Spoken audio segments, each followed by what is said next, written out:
ఇప్పుడు మనం తదుపరి పాఠ్యాంశంగా ప్రవేశిక ఆంగ్లంలో దీన్ని మనం ప్రీఆంబుల్ అంటాం. ప్రవేశిక, దీనికి సంబంధించినటువంటి చర్చ, ప్రవేశికకు సంబంధించినటువంటి క్లాస్ ఇప్పుడు మనం చూద్దాం. ప్రవేశిక ఏంటి, ఏ దేశం ఆదర్శం, ఎవరు దీన్ని రూపొందించారు, ప్రవేశికలో ఉన్న పదాలు, వాటి అర్థాలు, ప్రవేశికపై వచ్చిన పలు కేసులు, ప్రవేశికపై వచ్చినటువంటి పలు అభిప్రాయాలు, ఇవన్నీ చర్చిస్తే ప్రవేశికను మనం పూర్తిగా సమగ్రంగా చర్చించిన వారం అవుతాం. మరి ప్రవేశికకు సంబంధించినటువంటి అంశాలు ఏమేమి ఉన్నాయి, ప్రవేశికను మనం ఏ విధంగా నేర్చుకోవాలి అనేది మనం 1 by 1 చూద్దాం. మొదట ప్రవేశిక అంటే ఏంటి? ప్రవేశిక అంటే ఏంటి చూడండి. ప్రవేశిక రాజ్యాంగపు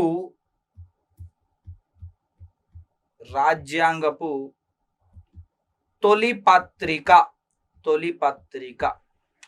first paper of the constitution, that is preamble. భారత రాజ్యాంగాన్ని ఓపెన్ చేసిన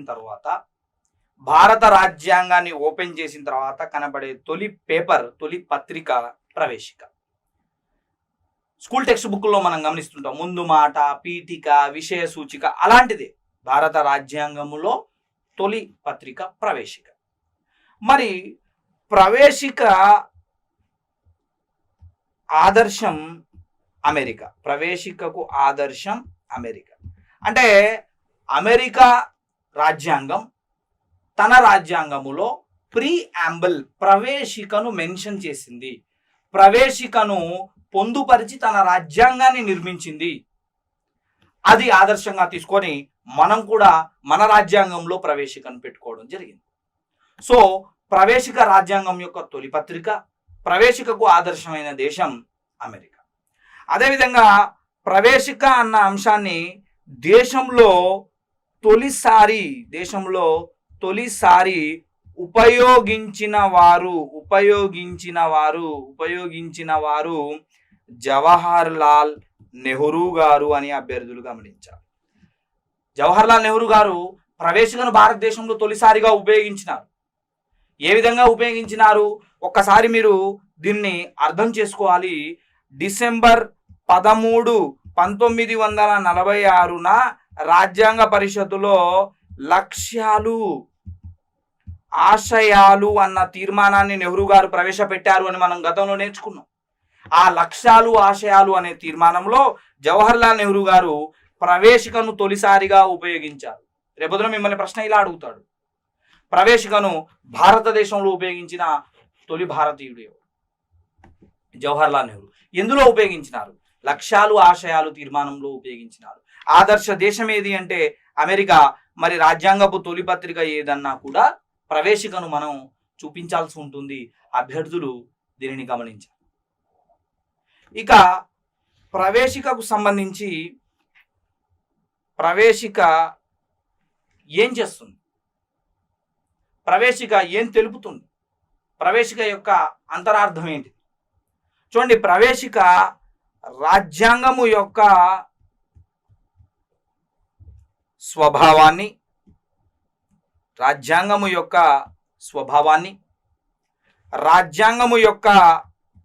లక్ష్యాలను, రాజ్యాంగము యొక్క స్వభావాన్ని, అలాగే రాజ్యాంగము యొక్క నీతిని, సారాన్ని తెలుపుతుంది. ఏంటిది అంటే ప్రవేశిక. ఏంటిది నాన్న? ప్రవేశిక. అభ్యర్థులు దీన్ని గమనించాలి. ప్రవేశిక రాజ్యాంగం యొక్క సారాన్ని తెలుపుతుంది, నీతిని తెలుపుతుంది, రాజ్యాంగం యొక్క లక్ష్యాలను తెలుపుతుంది, రాజ్యాంగం యొక్క స్వభావాన్ని కూడా తెలుపుతుంది. రాజ్యాంగం ఏ అంశాల ఆధారంగా రూపొందించబడింది, రాజ్యాంగం ఏ టార్గెట్స్ని తీసుకొని రూపొందించబడింది, రాజ్యాంగంలో ఉన్నటువంటి మోరల్ ఆఫ్ ది కాన్స్టిట్యూషన్ ఏంటిది, ఇవన్నీ నీకు ప్రవేశికలో కనపడతాయి. అంటే చందమామ కథ అయిపోయిన తర్వాత కింద నీతి అని ఏ విధంగా ఉంటుందో రాజ్యాంగానికి సంబంధించినటువంటి మొత్తం నీతి నీకు ప్రవేశికలో కనబడుతుంది. లోపల రాజ్యాంగంలో ఉన్నటువంటి అంశాలన్నీ నీకు ప్రవేశికలో చాలా స్పష్టంగా వివరించబడ్డాయి అన్న విషయాన్ని అభ్యర్థి గమనించి ప్రిపేర్ అవ్వాల్సి ఉంటుంది.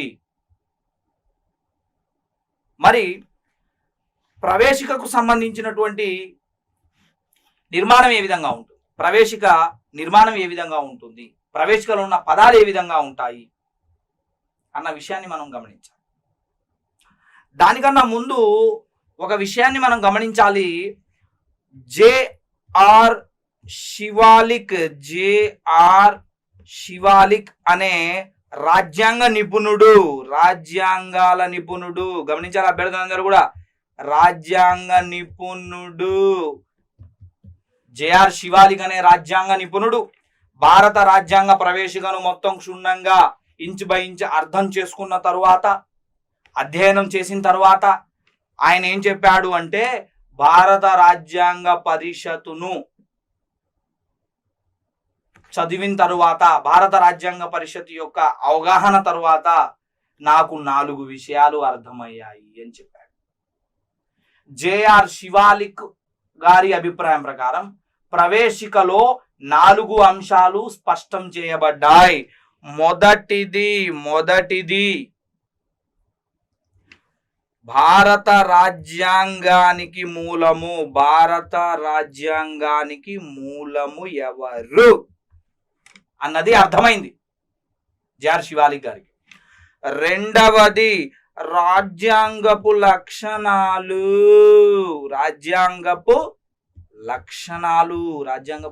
Features of the constitution. మూడవది జేఆర్ శివాలిక్ గారి అభిప్రాయం ప్రకారం మూడవ అంశం వారికి అవగతమైనటువంటి అంశం ఏంటంటే, పౌరులకు గల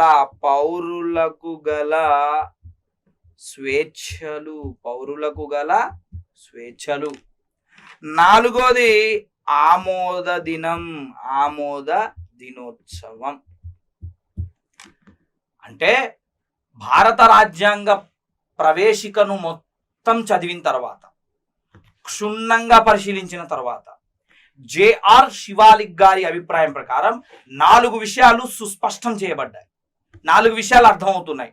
మొదటిది, రాజ్యాంగానికి మూలం ఎవరు, రాజ్యాంగపు లక్షణాలు ఏంటివి, పౌరులకు గల హక్కులు లేదా స్వేచ్ఛలు ఏంటివి, రాజ్యాంగ ఆమోద దినోత్సవం ఏంటిది.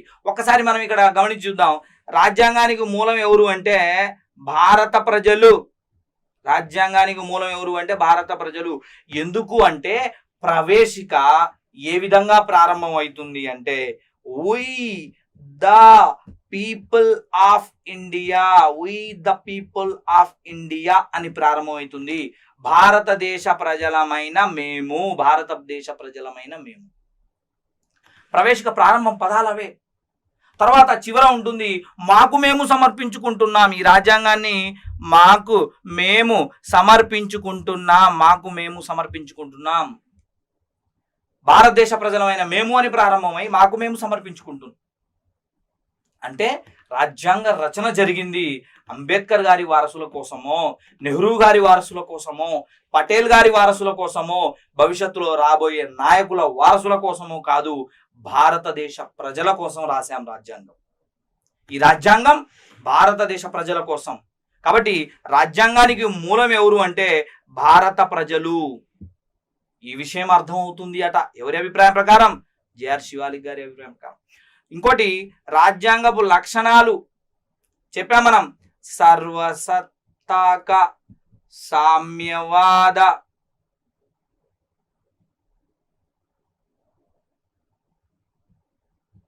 లౌకిక, ప్రజాస్వామ్య, గణతంత్ర ఇలాంటి పదాల నిర్మాణం ఉంటుంది. భారతదేశ ప్రజలమైన మేము మా భారత రాజ్యాంగాన్ని సర్వసత్తాక, సామ్యవాద, లౌకిక, ప్రజాస్వామ్య, గణతంత్ర రాజ్యంగా ఆవిర్భవింపజేయుటకు అని ఉంటుంది. అంటే భారతదేశ రాజ్యాంగపు ముఖ్య లక్షణాలు ఏంటంటే, సర్వసత్తాక దేశం మనది, సామ్యవాద దేశం మనది, లౌకిక దేశం మనది, ప్రజాస్వామ్య దేశం మనది, గణతంత్ర దేశం మనది. ఇలా భారత రాజ్యాంగపు లక్షణాలు పేర్కొనబడ్డాయి ప్రవేశికలో అని జేఆర్ శివాలిక్ గారు అభిప్రాయపడుతున్నారు. నెక్స్ట్, పౌరులకు గల స్వేచ్ఛలు, న్యాయము, స్వేచ్ఛలు, న్యాయము, స్వేచ్ఛ, సమానత్వము, సౌభ్రాతృత్వము, ఇలాంటి ఎన్నో పదాలు ప్రవేశికలో ఉన్నాయి. ఇవన్నీ పౌరులకు గల హక్కులుగా చెప్పబడుతున్నాయి, స్వేచ్ఛలుగా చెప్పబడతా ఉన్నాయి. ఇవి కూడా మెన్షన్ చేస్తున్నాయి ప్రవేశికలో. అలాగే ఆమోద దినం 1949 నవంబర్ 26 చాలా స్పష్టంగా ప్రవేశికలో ఉంటుంది. భారతదేశంలో ఈ రాజ్యాంగాన్ని ఈ విధంగా రూపొందించుకొని చివరకు మా రాజ్యాంగ పరిషత్తులో మేము 1949 నవంబర్ 26న సమర్పించుకుంటున్నాం అని ఉంటుంది. అంటే రాజ్యాంగ ఆమోద దినోత్సవం స్పష్టం చేయబడింది. గతంలో ఒక ప్రశ్న అడిగిండు, ప్రవేశికలో ఉన్న ఏకైక దినోత్సవం డాష్. ఆప్షన్ ఏ రాజ్యాంగ ఆమోద దినోత్సవం, రాజ్యాంగ ప్రవేశ దినోత్సవం, రాజ్యాంగ అమలు దినోత్సవం. ఇలా ఇచ్చినప్పుడు ఆన్సర్ తీసుకోవాలి రాజ్యాంగ ఆమోద దినోత్సవం. ఇవన్నీ కూడా ఎవరి అభిప్రాయాలు అంటే జేఆర్ శివాలిక్ గారి అభిప్రాయాల ప్రకారం అని అభ్యర్థులు గమనించాలి. వీరి ప్రకారం 4 విషయాలు అర్థమవుతున్నాయి. రాజ్యాంగానికి మూలం ఎవరు, రాజ్యాంగపు లక్షణాలు, ప్రజలకు గల స్వేచ్ఛలు, ఆమోద దినోత్సవం. మరి ప్రవేశిక ఏ విధంగా ఉంటుంది, ప్రవేశికలో ఉన్న పదాలు ఏ విధంగా ఉంటాయి చూడండి. ప్రవేశికలో ఉన్న పదాలు తీసుకున్నప్పుడు, ప్రవేశికలో ఉన్న పదాలు తీసుకుంటే, ప్రవేశికలో ఉన్న పదాలు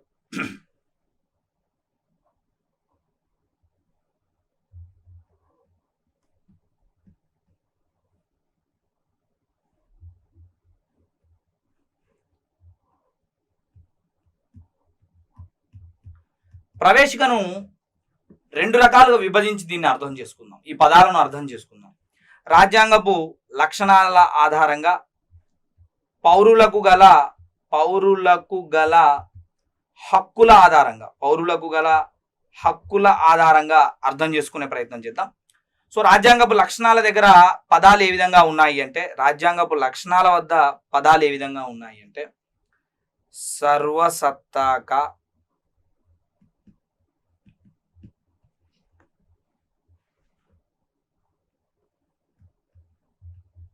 సామ్యవాద,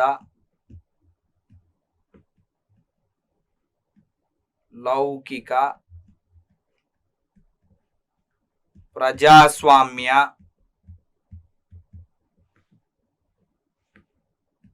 గణతంత్ర. సర్వసత్తాక, సామ్యవాద, లౌకిక, ప్రజాస్వామ్య, గణతంత్ర. మరి పౌరులకు గల హక్కులకు సంబంధించినటువంటి అంశాలు ఏ విధంగా ఉన్నాయి అంటే, న్యాయము, స్వేచ్ఛలు, సమానత్వము,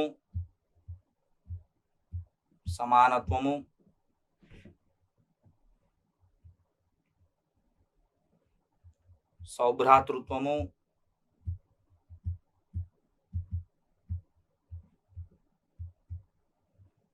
సమగ్రత. చూడండి, వీటన్నిటికీ ఎలా మిళితం ఉంటుంది, ఎలా ఉంటుంది ప్రవేశిక అని అన్నప్పుడు అభ్యర్థులందరూ గమనించండి. భారతదేశ ప్రజలమైన మేము మా భారతదేశ రాజ్యాంగాన్ని సర్వసత్తాక, సామ్యవాద, లౌకిక, ప్రజాస్వామ్య, గణతంత్ర రాజ్యంగా ఆవిర్భవింపజేయుటకు మా దేశంలోని ప్రజలకు సాంఘిక, ఆర్థిక, రాజకీయ న్యాయాన్ని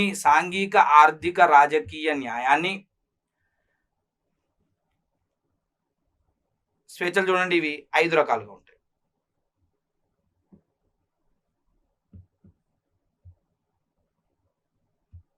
ఆలోచనలో, భావ ప్రకటనలో,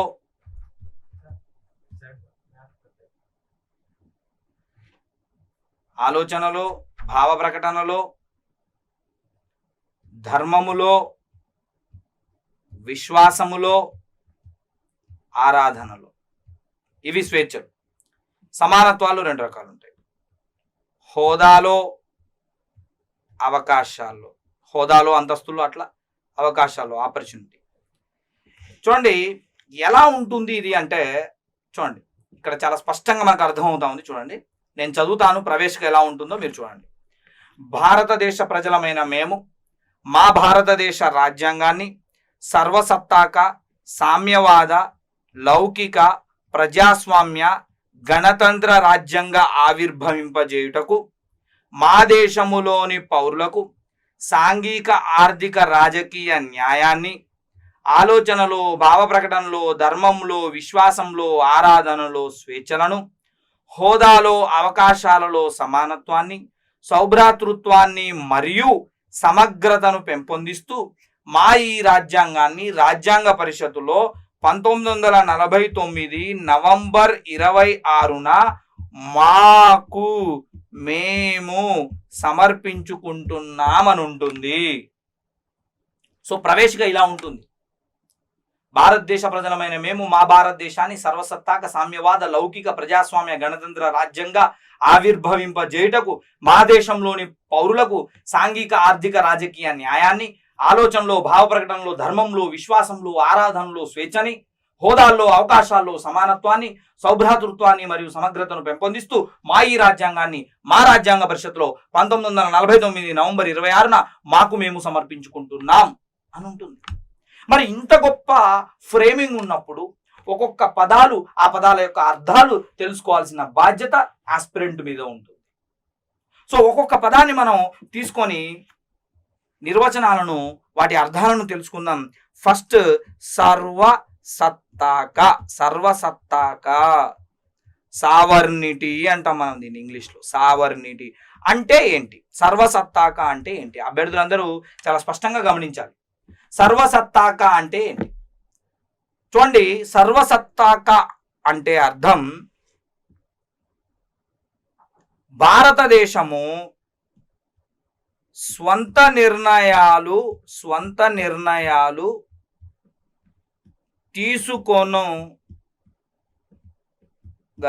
తీసుకొనగలదు. భారతదేశం స్వంత నిర్ణయాలు తీసుకోగలుగుతుంది, ఎవరిపైన ఆధారపడదు. అది జాతీయ వేదికలైనా, అది అంతర్జాతీయ వేదికలైనా, ఏ వేదికైనా, ఏ అంశమైనా భారతదేశం స్వనిర్ణయాధికారాన్ని కలిగి ఉంది తప్ప ఎవరిపైన ఆధారపడి ఉండదు. ఉదాహరణకి, భారతదేశం ప్రపంచంలో ఏదైనా ఆర్గనైజేషన్లో ఉండాలి అని అనుకుంటే ఉంటుంది, వద్దు అనుకుంటే బయటికి వస్తుంది. ఏ అమెరికా చెబితేనో, ఏ ఆస్ట్రేలియా చెబితేనో, ఏ బ్రిటన్ వాడు చెబితేనో మనం మన నిర్ణయాలు తీసుకోం.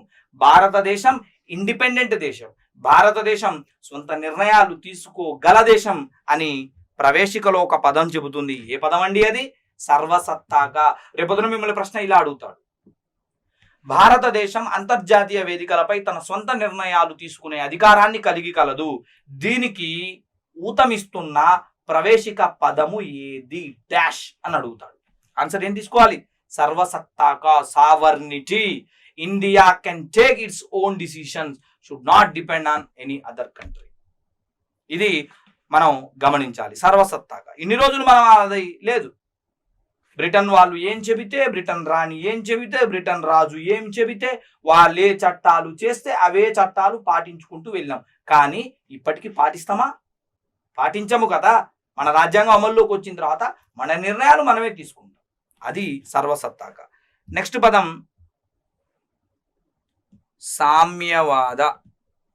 సామ్యవాదం సోషలిస్ట్ అంటాం. సోషలిస్ట్. మరి సామ్యవాదము అంటే అర్థం ఏంటిది? సామ్యవాదము అంటే అర్థం ఏంటి? సోషలిస్ట్ అంటే అర్థం ఏంటి? సామ్యవాదము అంటే ఇక్కడ మీరు గమనించండి, ప్రజలందరూ సమానమే, చట్టం ముందు, న్యాయం ముందు ప్రతి ఒక్కరూ సమానమే, రాజైనా పేదైనా ప్రతి ఒక్కరూ సమానమే, భారతదేశంలో ప్రజలందరూ సమానమే అని చెబుతున్న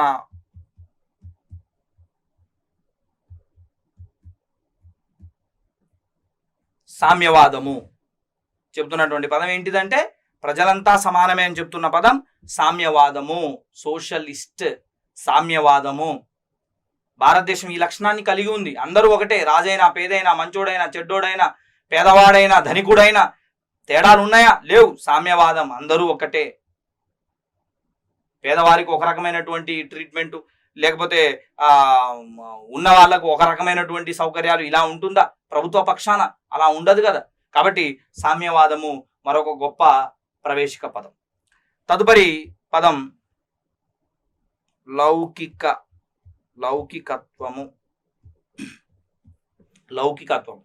దీన్ని మనం ఇంగ్లీష్లో సెక్యులరిజం అంటాం. లౌకికత్వం. గమనించాలి అభ్యర్థులందరూ, లౌకికత్వము అంటే ఏంటి, దీని అర్థం ఏంటి? లౌకికత్వము అంటే ఏంటంటే దేశానికి అధికార మతము లేకపోవడము. దేశానికి అధికార మతము లేకపోతే దాన్ని మనం ఏమంటాం అంటే లౌకిక రాజ్యం అంటాం. అంటే ఏ రాజ్యం అయితే అన్ని మతాలను సమానంగా చూస్తుందో, ఏ రాజ్యం అయితే అధికార మతాన్ని కలిగి ఉండదో, కలిగి ఉంటే కానీ అధికార భాషను కలిగి ఉండొచ్చేమో కానీ అధికార మతాన్ని కలిగి ఉండకూడదు. అధికార మతాన్ని కలిగి ఉంది అంటే ఒక మతాన్ని ఎక్కువ చేసి చూపిస్తుంది అంటే, మరో మతాన్ని కించపరుస్తుంది అంటే, మరో మతాన్ని తక్కువ చూస్తుంది అంటే అలాంటి రాజ్యం లౌకిక రాజ్యం అనబడదు. ఏ రాజ్యం అయితే అన్ని మతాలను సమానంగా చూస్తుందో ఆ రాజ్యం మాత్రమే లౌకిక రాజ్యం, లౌకికత్వము, సెక్యులరిజం అంటారు. అది ఆ పదం యొక్క అర్థం. కొన్ని పుస్తకాలలో ఉంటాయి మత ప్రమేయము లేని రాజ్యము లౌకిక రాజ్యం. మతం ఉంటుంది రాజ్యంలో, కులాలు ఉంటాయి, మతాలు ఉంటాయి, వర్గాలు ఉంటాయి, ప్రాంతాలు ఉంటాయి, భాషలు ఉంటాయి, కానీ అధికార మతము ఉండదు. ఆ ధోరణిలో దీన్ని అర్థం చేసుకోవాలి. తర్వాత పదము ప్రజాస్వామ్యము. డెమోక్రటిక్ అంటాం. ప్రజాస్వామ్యం. మరి సార్ ప్రజాస్వామ్యం అంటే ఏంటి? ప్రజాస్వామ్యం అంటే గమనించాలి, ఇక్కడ ప్రభుత్వాలు ఎన్నికల ద్వారా రావడము. వేటి ద్వారా రావడము?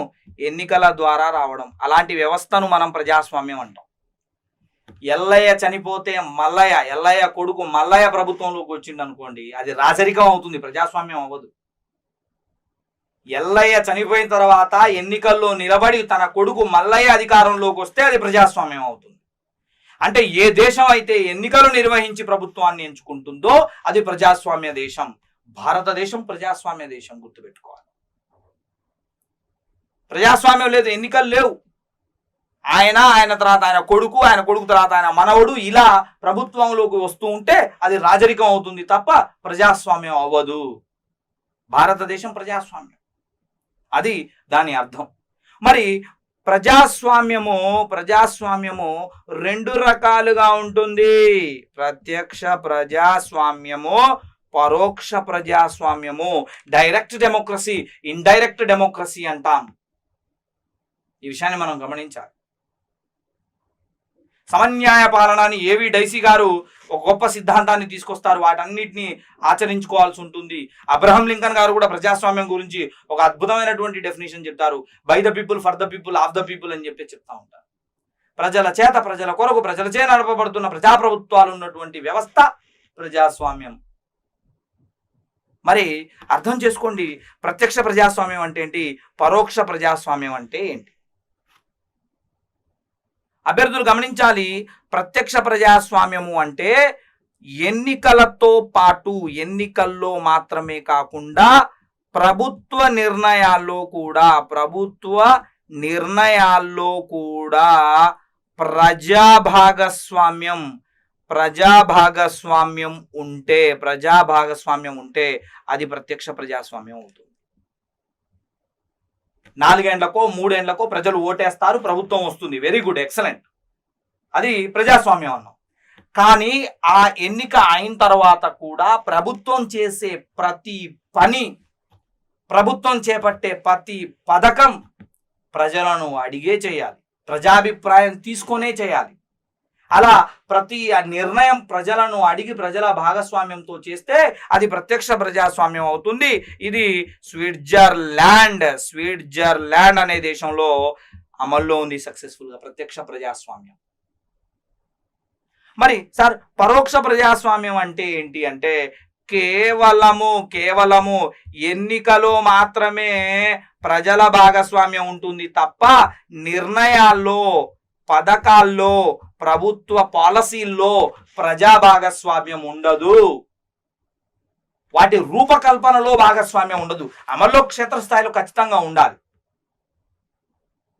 తెలంగాణని ఆకుపచ్చ తెలంగాణగా మార్చాలి అని కేవలం ముఖ్యమంత్రి గారు అనుకుంటే సరిపోదు. ప్రజలు కూడా తమ వంతు బాధ్యతగా ప్రకృతిని కాపాడాలి, ఈ భూమిని కాపాడాలి అని అనుకొని వారు కూడా వారి బుద్ధి బుట్టి స్వయాన వారు కూడా క్షేత్రస్థాయిలో అమలు చేస్తేనే ఆ పథకం అనేది సక్సెస్ఫుల్గా అమల్లోకి వస్తుంది. సో రూపకల్పనలో ప్రజల భాగస్వామ్యం ఉండదు, ఎన్నికల్లో మాత్రమే ఉంటుంది.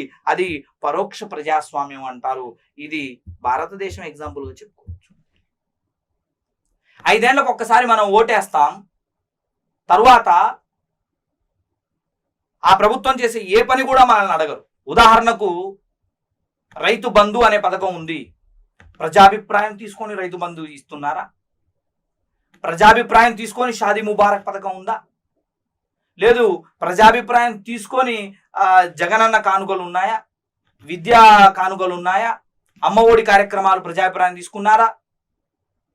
లేదు. కేంద్ర ప్రభుత్వ పథకాలైనటువంటి సుకన్య సమృద్ధి యోజన లాంటి పథకాలు ప్రజలను అడిగి పెట్టారా? కేవలం భారతదేశంలో మనం ఓటు వేస్తాం. ఓటు వేసిన తర్వాత ప్రభుత్వం 5 ఏళ్ల పాటు తనకు నచ్చినట్లుగా ప్రజలను ఆకర్షించే విధంగా పాలన కొనసాగిస్తూ ఉంటుంది. అది పరోక్ష ప్రజాస్వామ్యం. కానీ స్విట్జర్లాండ్లో అలా జరగదు. ఏ పాలసీ అయినా కూడా ప్రజలను అడుగుతారు, ప్రజాభిప్రాయం తీసుకుంటారు, తద్వారానే వారు ముందుకు వెళ్తారు. మరి ఆలోచన చేయండి, భారతదేశము లాంటి ఇంత పెద్ద జియోగ్రఫికల్ ఏరియాలో ప్రత్యక్ష ప్రజాస్వామ్యం సక్సెస్ఫుల్ అవుతుందా అంటే అవ్వదు. ఏదో స్విట్జర్లాండ్ లాంటి చిన్న దేశానికి సరిపోయింది తప్ప భారతదేశం లాంటి భౌగోళిక పరిస్థితులు, వ్యత్యాసాలు ఉన్నటువంటి ఈ దేశానికి పరోక్ష ప్రజాస్వామ్యమే కరెక్ట్. 2 ఎన్నికలే మీరు గమనించండి. ఇక్కడ ఎన్నికలే ఉంటుంది, ఇక్కడ ఎన్నికలే ఉంటుంది. కాకపోతే ఎన్నికతో పాటు పాలసీ మేకింగ్లో ప్రజల భాగస్వామ్యం ఉంటుంది, ఇక్కడ ప్రజల భాగస్వామ్యం ఉండదు. ఇది ఓవరాల్గా ప్రజాస్వామ్యము అంటే. మరి గణతంత్రము అంటే ఏంటి? గణతంత్రము రిపబ్లిక్ అంటాం దీన్ని, రిపబ్లిక్. మరి గణతంత్రము అంటే ఏంటి? సింపుల్ అండి. రాజ్యాంగాధినేత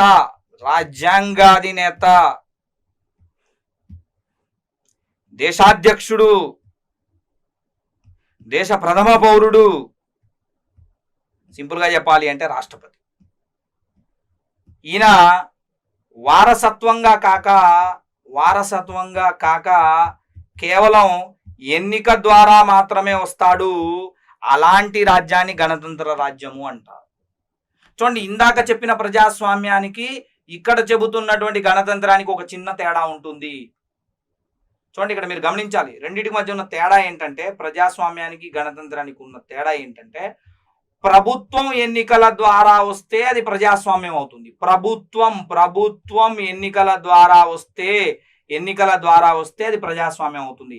మరి రాష్ట్రపతి అనే వ్యక్తి ఎన్నికల ద్వారా వస్తే అది గణతంత్రం అవుతుంది. కొన్ని దేశాలు ప్రజాస్వామ్యం కోసం పోరాడతాయి, కొన్ని దేశాలు గణతంత్రం కోసం పోరాడతాయి. భారతదేశంలో ఈ రెండూ ఉన్నాయి, గమనించండి. మరి గణతంత్రము అంటే ఏం చెప్తున్నాం? రాజ్యాంగాధినేత, దేశాధ్యక్షుడు, దేశ ప్రథమ పౌరుడైనటువంటి రాష్ట్రపతి వారసత్వంగా కాదు, ఎన్నికల ద్వారా మాత్రమే రావాలి. అలాంటి రాజ్యాన్ని మనం గణతంత్ర రాజ్యము అంటున్నాం. ఒకసారి ఈ పదాల అర్థాలు చూడండి. సర్వసత్తాక, సొంత నిర్ణయాధికారం కలిగి ఉండడం. సామ్యవాద, ప్రజలందరూ సమానం అనే భావాన్ని కలిగి ఉండడం. లౌకికత్వము, దేశానికి అధికార మతం లేకపోవడము. ప్రజాస్వామ్యము, ఎన్నికలతో ప్రభుత్వం రావడము. గణతంత్రము, ఎన్నికలతో రాష్ట్రపతి రావడము. ఇవి ఇటువైపు ఉన్నటువంటి పదాలు, వాటి అర్థాలు చూడండి. సర్వసత్తాక, స్వనిర్ణయాధికారము. సామ్యవాద, అందరూ సమానమే. లౌకిక, అధికార మతము లేదు. ప్రజాస్వామ్యం, ఎన్నికల ద్వారా ప్రభుత్వం వస్తుంది. గణతంత్రం, ఎన్నికల ద్వారా రాష్ట్రపతి వస్తాడు. మరి ఇక్కడ చూడండి, ఇక్కడే వాటి అర్థాలు మనం ఎక్స్ప్లెయిన్ చేయాల్సి ఉంటుంది. ఇక్కడ చూడండి, మరి న్యాయము చూడండి. ప్రవేశికలో న్యాయాలు 3 రకాల న్యాయాలు ఉన్నాయి. సాంఘిక న్యాయము, ఆర్థిక న్యాయము, రాజకీయ న్యాయం. పౌరులందరికీ సాంఘిక న్యాయం ఉంది.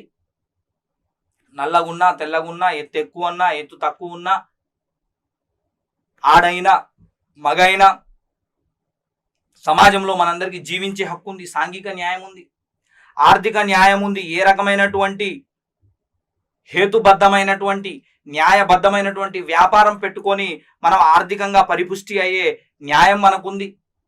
అదేవిధంగా రాజకీయాల్లో పోటీ చేసే హక్కు కానీ, రాజకీయాల్లో ఓటేసే హక్కు కానీ, ఆడ మగ లింగ భేదాలు లేకుండా, జాతి మత కుల భేదాలు లేకుండా మనందరికీ న్యాయం కల్పించబడింది. సాంఘిక ఆర్థిక రాజకీయ న్యాయాలు ప్రవేశికలో 3 రకాలు: సాంఘిక న్యాయం, ఆర్థిక న్యాయం, రాజకీయ న్యాయం.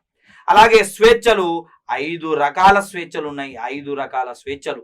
ఆలోచనలో ఇక్కడ చూడండి ఒకసారి, ఆలోచనలో, భావ ప్రకటనలో, ధర్మములో, విశ్వాసములో, ఆరాధనలో ఏ రకమైనటువంటి ఆలోచన అయినా చేయొచ్చు, దాని భావాన్ని ప్రకటించవచ్చు, ఏ ధర్మాన్నైనా తీసుకోవచ్చు, ఆ ధర్మంలో ఉన్నటువంటి దైవాన్ని విశ్వసించవచ్చు, ఆ దైవాన్ని ఆరాధించవచ్చు.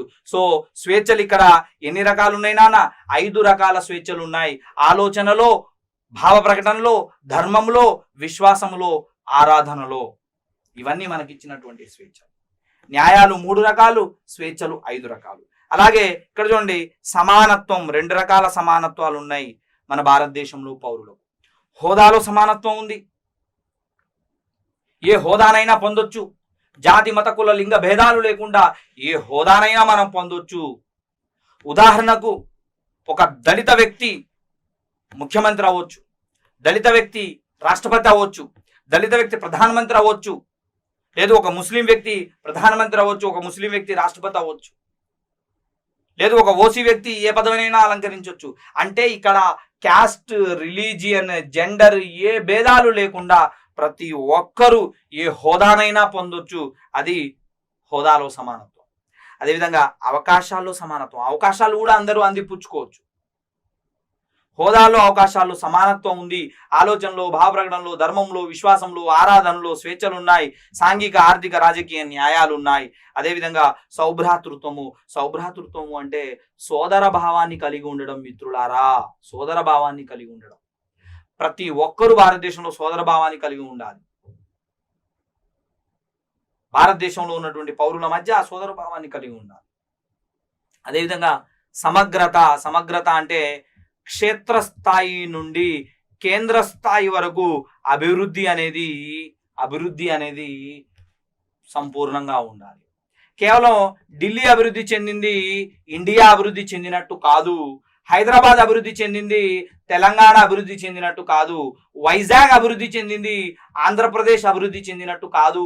అభివృద్ధి అంటే అర్థం గల్లీ స్థాయి నుంచి ఢిల్లీ స్థాయి వరకు అభివృద్ధి చెందితేనే దాన్ని పూర్తి స్థాయి అభివృద్ధి అంటాం.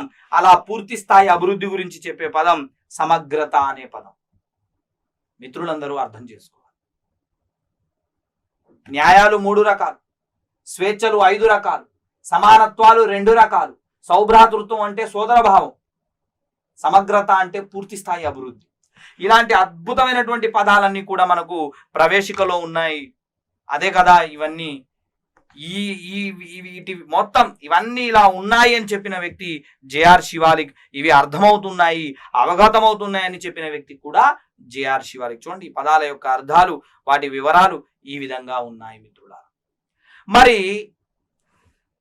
ప్రవేశిక సవరించబడిందా? ప్రవేశికకు సవరణ జరిగిందా? గుర్తుంచండి, ప్రతి ఒక్కళ్ళు అర్థం చేసుకోవాల్సిన అంశం ఏంటంటే, ఆస్పిరెంట్స్ అందరూ కూడా ప్రవేశికకు నేటి వరకు ఒక రాజ్యాంగ సవరణ జరిగింది. 1976లో 42వ రాజ్యాంగ సవరణ జరిగింది మిత్రులారా. గమనించాలి అందరూ కూడా. ప్రవేశికకు 1976లో 42వ రాజ్యాంగ సవరణ జరిగింది. అంటే ఈ రోజు వరకు ప్రవేశిక ఎన్నిసార్లు సవరించబడ్డాది అంటే కేవలం ఒకే ఒక్కసారి సవరించబడినది. ఒకే ఒక్కసారి సవరించబడింది. మరి ఒకే ఒక్కసారి సవరించబడినటువంటి ఈ 42వ రాజ్యాంగ సవరణ ద్వారా 76లో ఏం జరిగింది సార్? ఏ మార్పు జరిగింది అంటే మూడు పదాలు మొట్టమొదటిసారిగా 3 పదాలు ప్రవేశికలో చేర్చబడ్డాయి. అవి మొదటిది సామ్యవాదము. రెండోది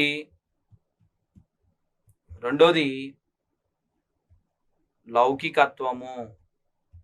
మూడోది సమగ్రత. అభ్యర్థులు గమనించాలి, రేపొద్దున మిమ్మల్ని ప్రశ్న ఇలా అడిగాడు అనుకుందాం. క్వశ్చన్, మోడల్ క్వశ్చన్ తీసుకుందాం. మోడల్ క్వశ్చన్, నేటి వరకు ప్రవేశికకు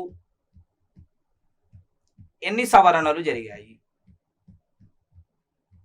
option A 3, option B 2, option C 1, option D నిర్వచించలేము అన్నాడు. నిర్వచించలేము.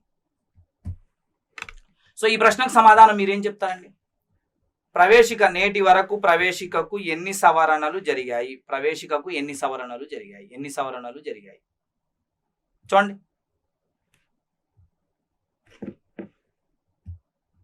ఎన్ని సవరణలు జరిగాయి? ఆన్సర్ ఏం పెట్టాలి?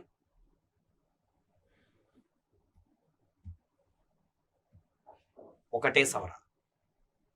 ఎందుకంటే చాలా మంది ఏం అర్థం చేసుకుంటారంటే, సార్ 3 పదాలు పెట్టారు కదా, సామ్యవాదం అనే పదం చేర్చబడింది, లౌకికత్వం చేర్చబడింది, సమగ్రత చేర్చబడింది, 3 పదాలు చేర్చబడ్డాయి కదా, 3 సవరణలేమో అని ఆప్షన్ ఏ అని పెట్టొస్తారు. ఎవరైతే పూర్తిగా ఈ విషయాన్ని అర్థం చేసుకోరో, సమగ్రంగా చదవరో, పైన ప్రిపరేషన్ అవుతారో వారు ఖచ్చితంగా ఆప్షన్ ఏ 3 సవరణలు జరిగాయి. ఎందుకు అంటే సామ్యవాదం అనే పదం పెట్టినారు, లౌకికత్వం అనే పదం చేర్చినారు, సమగ్రత అనే పదాన్ని చేర్చినారు అని చెప్తాడు ఆన్సర్. కానీ తప్పు. నేటి వరకు ఎన్ని సవరణలు? ఒకటే సవరణ. ఇదే ప్రశ్న మార్చి ఎన్ని పదాలు చేర్చారు అంటే అప్పుడు ఆన్సర్ 3 పదాలు. సవరణ ఒకటే, పదాలు 3. సవరణ 42వ సవరణ 76లో జరిగింది. ఎన్ని పదాలు? 3 పదాలు. సామ్యవాదం, లౌకికత్వం, సమగ్రత. అభ్యర్థులు దీన్ని గమనించాలి. ఇకపోతే ప్రవేశికలో మనం నెక్స్ట్ నేర్చుకోవాల్సింది ప్రవేశిక రాజ్యాంగములో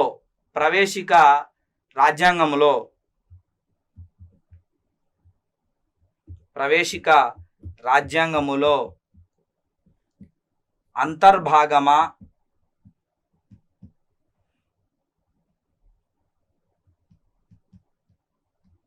కాదా? ప్రవేశిక రాజ్యాంగంలో అంతర్భాగమా కాదా? చాలా అద్భుతమైనటువంటి అంశం అండి ఇది. చాలా అద్భుతమైనటువంటి అంశం. ప్రవేశిక రాజ్యాంగంలో అంతర్భాగమా కాదా? ఇదొక క్వశ్చన్. చూడండి, ప్రవేశిక రాజ్యాంగంలో అంతర్భాగం కాదు అని, ప్రవేశిక రాజ్యాంగంలో అంతర్భాగం కాదు అని 1960లో వచ్చినటువంటి బెరుబారీ కేసులో, బెరుబారీ అనేది ఇండియా మరియు పాకిస్తాన్కి మధ్య ఆనాటి ప్రాంతం ఆ ఇండియా మరియు పాకిస్తాన్కి మధ్య ప్రాంతం అయినటువంటి బెరుబారీకి సంబంధించినటువంటి ఒక వివాదాస్పద కేసు సుప్రీంకోర్టు వద్దకు వచ్చినప్పుడు ఆ బెరుబారీ కేసులో 1960లో సుప్రీంకోర్టు చెప్పింది ప్రవేశిక రాజ్యాంగంలో అంతర్భాగం కాదు. వాస్తవ రాజ్యాంగం ఆర్టికల్ 1 నుండి 395 మధ్య మాత్రమే ఉంటుంది. దానికి ముందు ఏ అంశాలున్నా, దానికి తరువాత ఏ అంశాలున్నా అంతర్భాగం కాదు. సో ప్రవేశిక రాజ్యాంగంలో అంతర్భాగం కాదు అని బెరుబారీ కేసులో చెప్పింది. గజేంద్ర గట్కర్ లాంటి సుప్రీంకోర్టు న్యాయమూర్తులు కూడా దీన్ని అంగీకరించినారు. Yes, it's not a integral part of the constitution అన్నారు. అది అంతర్భాగం కాదనే చెప్పారు. కానీ గమనించండి మిత్రులారా, 1978లో వచ్చినటువంటి, ఇక్కడ మనం మోస్ట్ ఇంపార్టెంట్ గమనించాలి, Kesavananda Bharati case most important.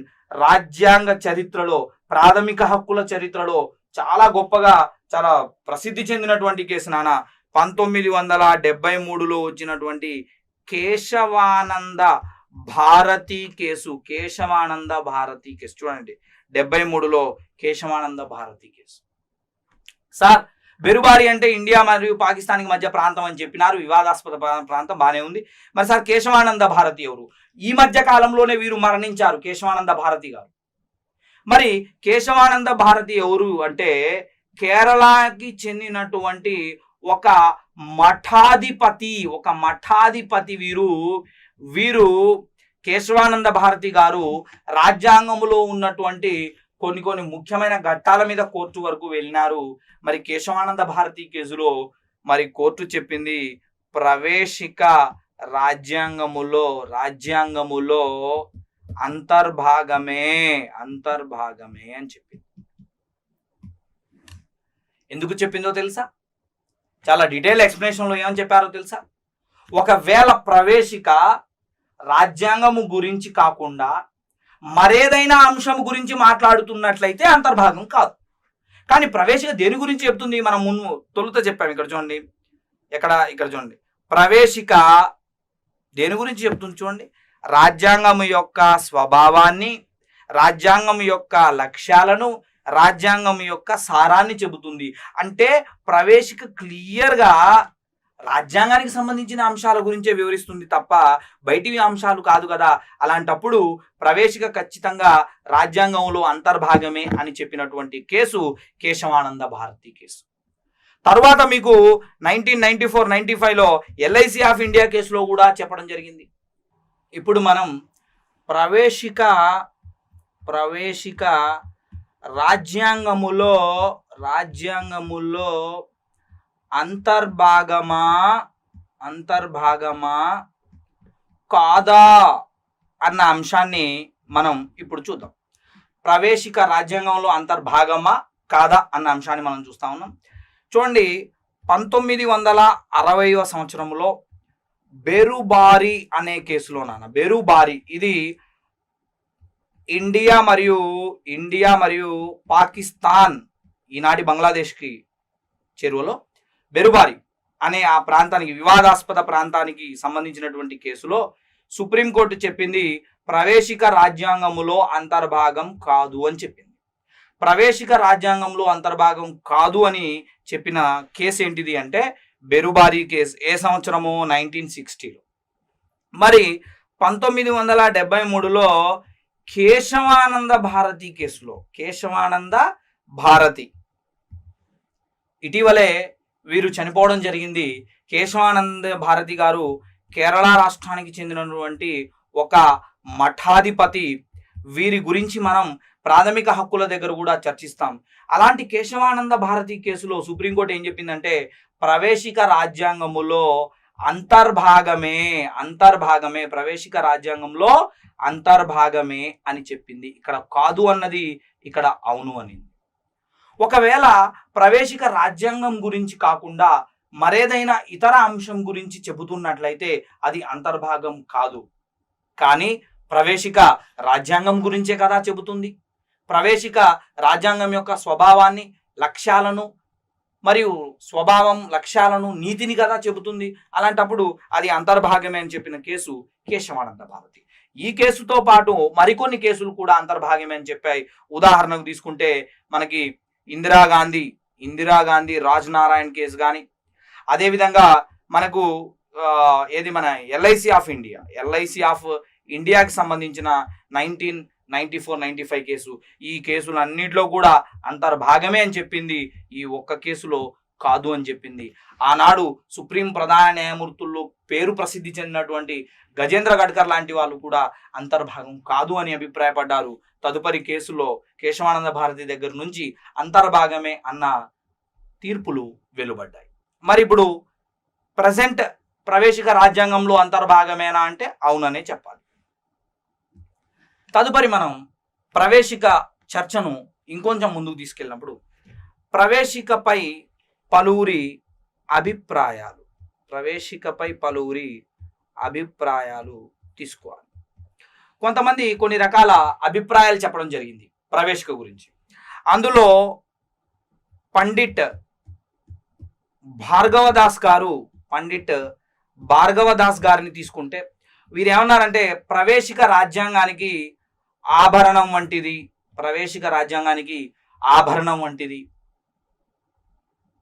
అలాగే అది అందాన్ని ఇస్తుంది. ఇలాంటి పదాలు పండిట్ భార్గవదాస్ గారు చెప్పడం జరిగింది. మరి అదే ప్రవేశిక గురించి కేఎం మున్షి గారు ఏమని అభిప్రాయపడ్డారు అంటే ప్రవేశిక రాజ్యాంగానికి సంబంధించి ఒక జాతక చక్రము వంటిది అని చెప్పారు. హోరోస్కోప్ అని చెప్తున్నారు, జాతక చక్రం వంటిది. అంటే ప్రవేశికను చూడగానే రాజ్యాంగం లోపల ఉన్నటువంటి అంశాలు అవగతం అవుతాయి అన్న ఉద్దేశంతో కేఎం మున్షి గారు ఈ అభిప్రాయాన్ని చెప్పడం జరిగింది. మరి నానా ఫాల్కీవాలా గారు ఇది రాజ్యాంగానికి ఒక గుర్తింపు పత్రము వంటిది అని చెప్పడం జరిగింది. ఒక గుర్తింపు పత్రం వంటిది అని చెప్పడం జరిగింది. ఎవరు? నానా ఫాల్కీవాలా. మరి ఎర్నెట్ బార్కర్ అనే రాజ్యాంగ తత్వవేత్త ఏం చెప్పారు అంటే, ప్రవేశిక అనేది రాజ్యాంగానికి కీ నోట్ ముఖ్య గమనిక వంటిది అని చెప్పారు. ఎవరండి? ఎర్నెట్ బార్కర్ గారు. చూడండి, ప్రవేశికను ఆభరణమైనది, అందం కోసం ఉపయోగపడింది అని చెప్పింది పండిట్ భార్గవదాస్ గారు. కేఎం మున్షి గారేమో జాతక చక్రం అన్నారు, ఫాల్కీవాలా గారేమో గుర్తింపు పత్రం అన్నారు, ఎర్నెట్ బార్కర్ గారేమో కీ నోట్ అని చెప్పడం జరిగింది, ముఖ్య గమనిక అని చెప్పడం జరిగింది. ఇది ప్రవేశికకు సంబంధించినటువంటి పలువురి అభిప్రాయం. మరి అభ్యర్థులందరూ గమనించాల్సిన అంశం ఏంటంటే, ఇప్పటి వరకు మనం ప్రవేశికకు ఆదర్శం ఎవరు, ప్రవేశికను తొలుత భారతదేశంలో ఎవరు ఉపయోగించారు, ప్రవేశికలో ఉన్నటువంటి పదాలేంటివి, జేఆర్ శివాలిక్ గారి అభిప్రాయం ఏంటిది, ప్రవేశికకు జరిగినటువంటి సవరణ ఏది, ఇప్పటివరకు జరిగిన సవరణ, అందులో చేర్చిన పదాలేంటివి, అదేవిధంగా ప్రవేశిక రాజ్యాంగంలో అంతర్భాగమా కాదా అన్న అంశాలు, అదేవిధంగా ప్రవేశికపై పలువురి అభిప్రాయాలు, ఇవి ప్రవేశికకు సంబంధించి ఇప్పటి వరకు మనం చర్చించిన అంశాలు. ఇక్కడ మనం కేశవానంద భారతి కేసు గురించి, బెరుబారీ కేసు గురించి, ఎల్ఐసి ఆఫ్ ఇండియా కేసు గురించి, ఇందిరాగాంధీ వర్సెస్ రాజ్నారాయణ్ కేసు గురించి ప్రస్తావించడం జరిగింది. ప్రవేశికకు సంబంధించినటువంటి అంశాలు ఇవి. దీంతో ప్రీయాంబుల్ ప్రవేశిక అనే పాఠ్యాంశం మనకు ముగిసింది. తదుపరి పాఠ్యాంశంలో మనం మరికొంత పాలిటిక్స్ సంబంధించినటువంటి ముఖ్యాంశాలు చర్చిద్దాం మిత్రులారా. ధన్యవాదాలు. Thank you.